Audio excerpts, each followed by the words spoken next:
সবজির বাজার দর জানাতে শেরপুর থেকে সরাসরি যোগ দিচ্ছেন ইমরান হাসান রাব্বি। রাব্বি, বাজার দর কেমন, পরিস্থিতি কি দেখছেন? সবজি কি চড়া মূল্যে বিক্রি হচ্ছে নাকি স্বস্তিতে আছেন ক্রেতারা?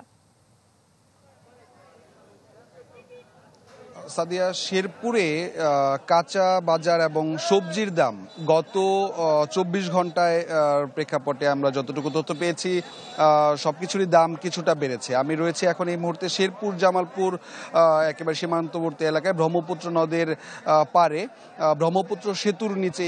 এখানে থেকে মূলত শেরপুর থেকে সকল সবজি এবং কাঁচা বাজার এখানকার স্থানীয় চাহিদা মিটিয়ে দেশের বিভিন্ন বাজারে বিক্রি হয়। ফ্যালকন অ্যালুমিনিয়াম মরিচা পড়ে না ও স্ক্র্যাচ প্রুফ।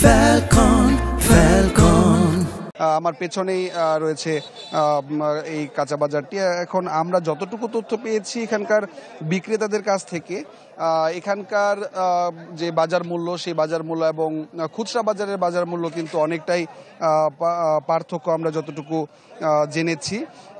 এখানে পাট শাক প্রতি আটি যদি হিসেব করা হয় এবং সেক্ষেত্রে প্রতি ২০ আটি মিলিয়ে ১ কুড়ি ১২০ টাকা, লাউ শাক ১ কুড়ি ৩৫০ টাকা, কমলি শাক প্রতি ১ কুড়ি ৬০ টাকা, মূলা শাক প্রতি কুড়ি ২৫০ টাকা। এবং যদি বাড়তি দামের কথা বলি সেক্ষেত্রে এখানে প্রতি কাঁচামরিচ কিন্তু একদিনের ব্যবধানে এখানে ৮০ টাকা কেজি পাইকারিতে বেড়েছে, এটি আজকে ২০০ টাকা কেজি দরে বিক্রি হচ্ছে।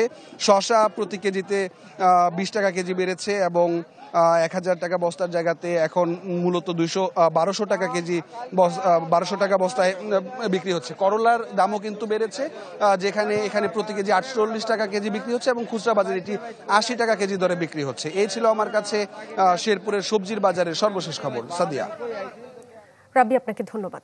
সবজির বাজার দর জানাতে শেরপুর থেকে যুক্ত ছিলেন সহকর্মী ইমরান হাসান রাব্বি।